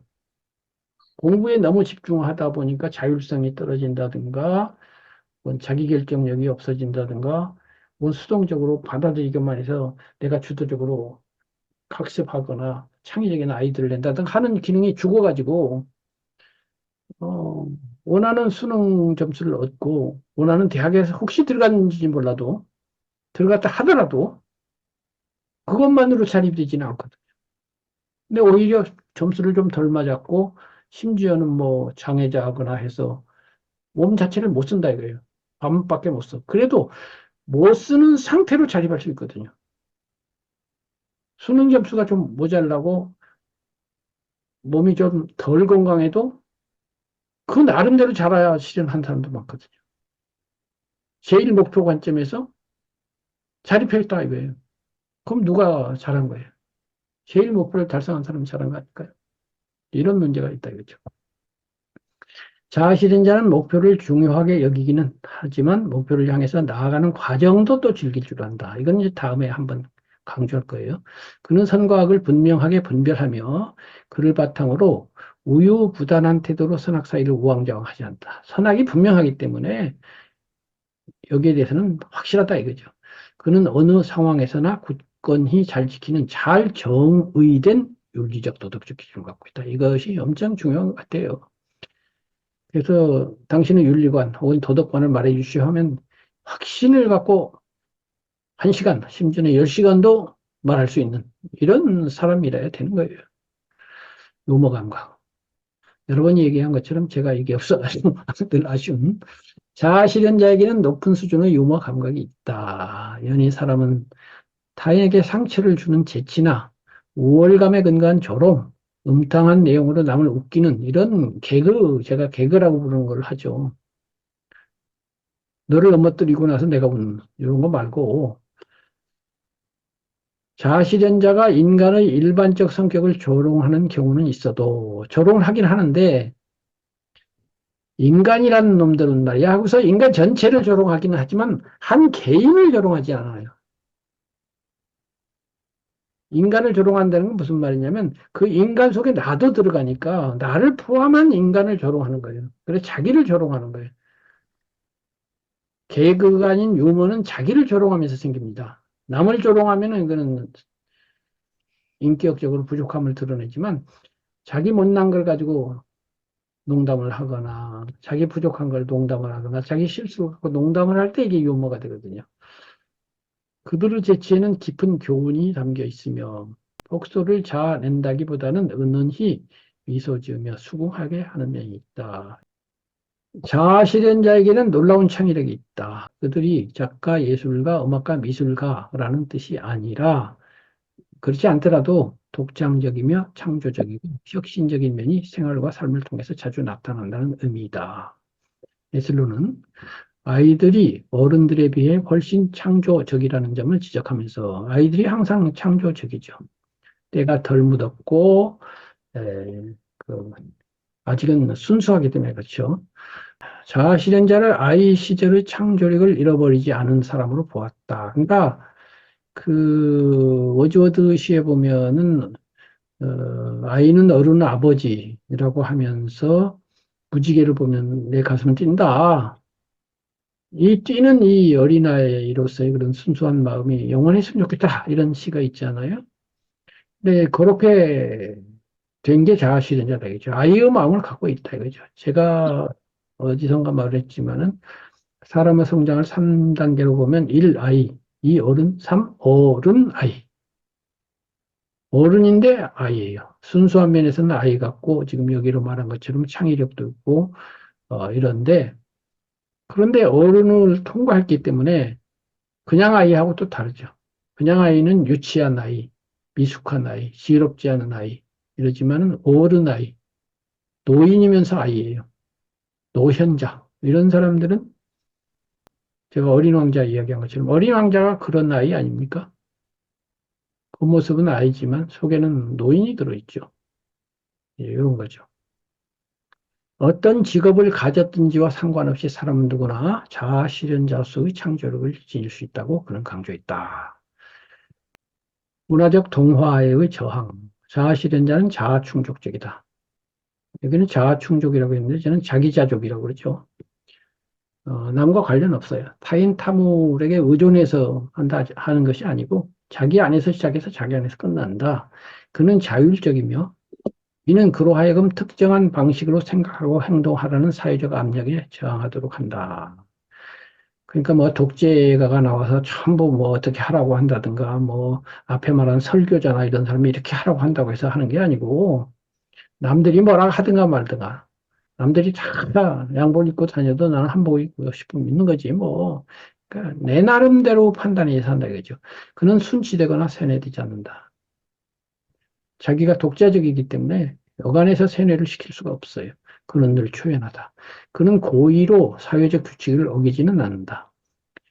그러나 중요하다고 여겨지는 문제, 특히 도덕적 윤리적인 문제에 관해서는 그가 사회 규칙과 규범에 도전하는 경우가 있거나 그런 경우도 또 많다. 이게 깊이 생각하면 이 도덕 윤리라는 것 속에는 반드시 좋은 것만 있는 건 아니거든요. 사회적 압력으로서 존재하는 도덕 윤리도 많거든요. 그래서 요즘 뭐 태극기 부대니 뭐 꼰대니 이런 말들 보면 그 이른바 꼰대라는 분들도 도덕적 윤리적 기준이 있긴 있어요. 있는데 젊은 사람들이 볼 때는 그게 본인에게는 도덕적일지 몰라도 여러 가지 자기의 그 심적 결함 내지는 불충분성을 나타내는 그러한 의미가 있기 때문에 그냥 제목이 도덕적이고 제목이 윤리적이면 그것이 다 무사품 거냐. 그건 아니에요. 그건 한번 검토를 해볼 그런 여지가 있는 것 같습니다. 이상 길게 자아실현자의 그 15가지 특성을 쭉 한번 읽어보면서 생각해 봤어요. 시간이 이제 많이 지났으니까 돌아가면서 생각난 것을 공유하고 오늘 강의를 마쳤으면 합니다. 어, 말씀하고 싶으신 분은 손을 좀 들어주세요. 제일 못하는 제가 먼저 말씀드리겠습니다. 예. 오늘 자아실현자, 우리가 추구 세상에서 살면서 실현해내고자 하는 것이 자아실현자잖아요. 그래서 열심히 배우고 배움에 대한 열의가 있다 보니까 제가 이 자리까지 오게 된 것 같아서 또 귀하고 소중한 분들을 뵐 수 있는 영예로움을 갖게 되는 것 같아요. 저도 자아실현자를 꿈꾸면서 살고는 있지만, 사람인지라 어느 순간에 슬럼프에 빠질 때도 있고, 매너리즘에 빠질 때도 있고 하는 거 보면은 아직도 부족한 게 많고, 결핍 욕구에 아직 충족되지 못한 그런 마음이 많이 있는 것 같아요. 저 자신한테. 계속적으로 이렇게 지적인 탐구를 할 때는 거기에 몰입하다 보면 그런 기쁨과 희열과 이런 것을 느낌으로써 어린 결핍 상태를 느낄 그 시간적인 여력이 없었는데 시간이 주어졌을 때 그런 것에 조금 취약한 부분이 있는 것을 보면 저도 아직 그 자아실현인의 특성을 갖고자 노력은 하고 있지만 어, 부족한 부분이 있어서 그런 인간의 한계를 좀 느끼고 있는 것 같고, 그래서 이런, 도의 어떤 충만하신 분들과 연결됨으로써 어떤 제 못 이룬 어떤 그런 것을 이루고자 하는 어떤 염원이 저한테 있는 것 같아요. 예, 그래서 이 시간도 굉장히, 저한테는 힘든 시간이지만 늦은 밤이잖아요. 시간이지만 시간을 내고 열심히 하려는 이 일을 내는 거 보면은 그런 저 자신이 좀 기특하면서도 대견스럽기도 하면서도, 이런 강의 시간이 주어지고 자해 실현하려는 그런, 길을 가려고 하고 이런 것들이, 저한테는 있구나 하는 그런 자각을 하게 됩니다. 예, 감사합니다. 이상입니다. 아까 그 큰바위 얼굴 이야기한 것처럼요. 네, 뭐 저는 강의자지만 제가 어떻게 한다기보다도 제 말을 하다 보면은 성현들 말씀도 해야 되고 또 앞서가는 훌륭한 분들 얘기를 해야 되고 그런 말을 하는 저도 그렇고 들으시는 분들도 그렇고 어쨌든 간에 그 말을 들으면 마음 안에 입력이 일단 될 거란 말이에요. 그런 정보들이 그야말로 뭐 물 한 방울씩 떨어져서 큰 독을 채운다는 것처럼 시간이 중요하죠. 그래서 좋은 책을 읽고 좋은 생각을 하고 좋은 말을 듣고 좋은 사람을 만나고 이렇게 정보가 계속 누적되는 그 자체가 수행은 아닐지 몰라도 수양은 되거든요. 어떤 면에서는 그 정도도 아주 좋다고 생각해요. 어쨌든 좋은 말씀 고맙고요. 예, 안 선생님도 한 말씀. 네, 오늘도 말씀 잘 들었습니다. 자아 실현자의 성격 특성에 대해서 말씀을 해주셨는데, 거의 다 수긍이 가고 동의할 수 있는 그런 내용입니다. 아까 교수님도 자아라는 낱말이 좀 어렵다고 말씀하셨는데, 저도 그런 생각을 늘 가지고 있었거든요. 그래서 예전에 이제 도덕 시간, 윤리 시간, 이 수업할 때 자아 실현, 그러니까 자아 실현에 대해서 받아들이는 게 사람마다 다를 거라고 생각을 해요. 그래서 우리 삶의 목적이 자아 실현이다 또는 인격 완성이다 이렇게 했는데 그게 아직도 좀 여전히 저는 좀 막연하다는 생각을 가지고 있어요. 그 표현 자체가. 그래서 그런 과정을 거쳐서 나중에 이제 불교적인 설명 그런 것들에 더 깊이 매력을 느끼게 되지 않았나 하는 생각이 들기도 하고요. 오늘도 이렇게 그 대중적이면서도 또 일반 사회에서 생활에 나가는 생활 속 그 수행자들 또는 이제 마음 공부해 나가는 사람들이 쉽게 체감할 수 있는 그런 언어들로 설명해 주셔서 또 잘 배웠습니다. 남은 스님도 한 말씀 해주세요. 오늘도 교수님 말씀 잘 들었습니다. 제 삶이나 수양면에서 볼 때는 솔직성에서 타인에게 상처를 입는 행위를 될 수 있으면 하지 않는 방향으로 수양을 하지 않았나 그런 생각을 해봤고요. 그다음에 제가 수양하면서 고독을 많이 어려워할 때 선지식으로부터 고독을 즐기는 사람이 수양을 잘 할 수 있다. 그런 말씀을 들은 것을 좀 되새겨 봤고요. 삶이나 여러 가지 인생관에 대해서 교수님의 이 각 대목마다 제가 듣기 쉽고 정리가 잘 된 강의를 해주시지 않았나 그렇게 생각합니다. 고맙습니다. 교수님. 예, 감사합니다.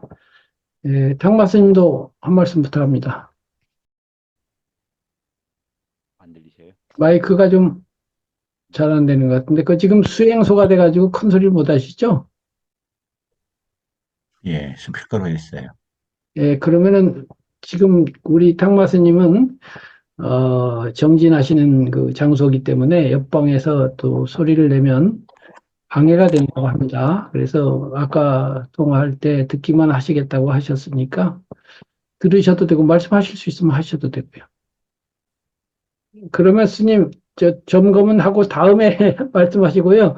오늘은 시간도 됐고 하니까 제가 마무리 말씀드리고 마치면 좋겠습니다. 그러면 어쨌든 그 워낙에 중요해가지고 메슬로의 욕구 단계에서 가지고 여러 시간을 했는데요. 그래도 무의미하지는 않았을 거라고 봐요. 예, 저도 이 그 이론을 처음 알았을 때 느낀 바가 많고, 그래서 제가 윗바사나 미얀마 다녀오고 이 여기에 관한 이 양반 학설 가지고 윗바사나하고 비교해서 책을 썼는데 그때 또 많이 읽히기도 했고, 예, 그때도 공부를 했지만은 예, 다시 한번 이렇게 저도 점검해 보면서 참 이 양반 이론 정립을 잘했구나 그런 생각을 하게 돼요. 다만 이제 이 양반이 불교를 알았거나 동북아시아 전통 사상을 알았더라면 더 맛있게 했을 수도 있겠다 이런 생각이 들지만은 그러나 뭐 되게 완성적이고 100점짜리를 만든다는 건 누구에게나 불가능하죠. 어쨌든 메슬로우 학설을 가지고 여러모로 특히 이제 우리 안 선생님 말씀하신 것처럼 전문적인 수행인 내지는 출가하신 분들 말고 그런 분들은 또 그런 분들대로 공부하시겠지만은 우리처럼 이제 한쪽 발은 세속에 발 딛고 있고 또 한쪽 발은 예, 뭐 출가자만큼은 아니더라도 또 수행도 하고 있고 이런 분들에게는 그 딱 중간 자아실현자가 중간이거든요. 반반씩 걸친 사람 아니겠어요? 반은 수행자고 반은 생활인이고. 그래서 이 자아실현자에 대해서 시간 나실 때면 이 15가지도 한번 점검해보고 하면은 어, 이 점검 자체, 사색하는 그 자체가 수행은 아니라도 수양이라고 제가 늘 생각하는데 구체적인 방법은 아니지만 이 사색 자체가 마음을 진도시키거든요. 수행이라고 하는 구체적인 행법까지는 제가 감히 어, 보내드리기 어렵지만은 이렇게 마음을 수양하는 그런 정도는 저도 해온 거니까 권장드리고 여러분도 함께 하면서 우리 삶의 질을 조금씩 조금씩 향상시켜서 어, 더 행복해지는 내일이 왔으면 좋겠습니다. 올해 이제 새해 첫 강의인데요. 올해 여러분들 다 건강하시고 특히 몸도 건강하시지만 마음 건강하셔서 어, 아까 자아실현자가 느끼는 그런 뭐 황홀감까지는 아니더라도 작은 기쁨, 작은 즐거움, 순간순간 느끼시는 그런 나날을 보내시기를 바랍니다.